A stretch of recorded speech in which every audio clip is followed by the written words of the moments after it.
The last three polls, I'm beating you. So, you shouldn't misrepresent how well you're doing with the polls. You don't have to say that. In fact, I was all for you until you started doing that, because that's a misrepresentation. Number one. Number two, this isn't me saying it. I don't care. I think I'm going to win fair and square. I don't have to win this way. Thank you. Lawrence Tribe and numerous from Harvard, said that there is a serious question as to whether or not Ted can do this, okay? There are other attorneys that feel, and very, very fine constitutional attorneys, that feel that because he was not born on the land, he cannot run. Let me just, he wants to be a tough guy. A lot of times, you'll have, and it doesn't work very well with How tough is it to take property from an elderly woman? Let me talk. Quiet. How tough is it? A lot of times,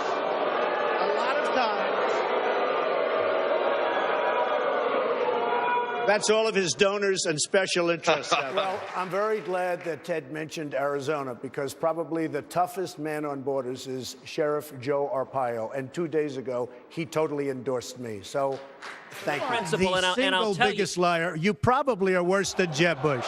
You are the single biggest liar.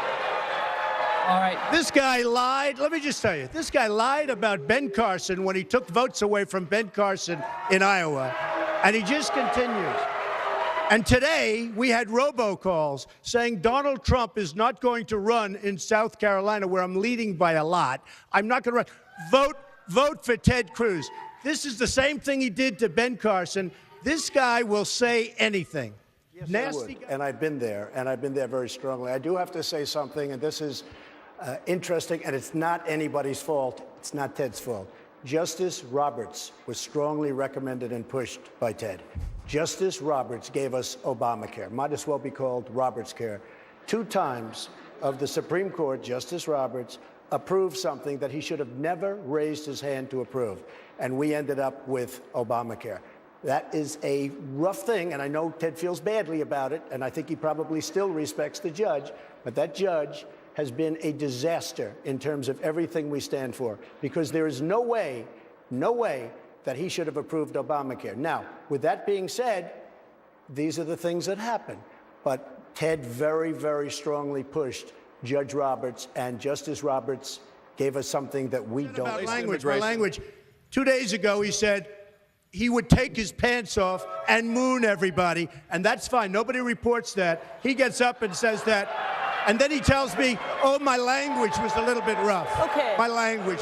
What this man did to Dr. Ben Carson, who I respect, in Iowa, where he said that Ben Carson is out of the race. He has left Iowa, and he's out of the race. And I thought it was disgraceful. And got a lot of votes because of that. A lot of votes took him away from Ben Carson. I watched that. Probably took him away from me, too. But I watched it. I also watched where he did a form that looked like it came right out of a government agency, and it said on top, voter violation.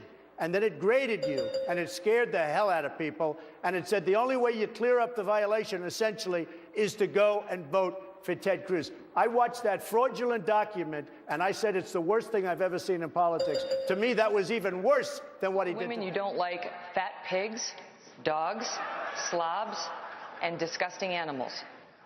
Your Twitter account... Only Rosie O'Donnell. Jeb is so wrong. You got to fight ISIS first. You fight ISIS first. Right now, you have Russia, you have Iran, you have them with Assad, and you have them with Syria. You have to knock out ISIS. They're chopping off heads. These are animals. You have to knock them out. You have to knock them off strong. You decide what to do after. You can't fight 2 wars at one time. If you listen to him and you listen to some of the folks that I've been listening to, that's why we've been in the Middle East for 15 years, and we haven't won anything. We've spent $5 trillion in the Middle East because of thinking like that. And if we nominate someone who agreed with John Kerry, Barack Obama, and Hillary Clinton on foreign policy, we're not in a strong position to win. Here's what you didn't hear in that answer, and this is important, guys. This is an important thing. What is your plan? I understand the lines around the state, whatever that means.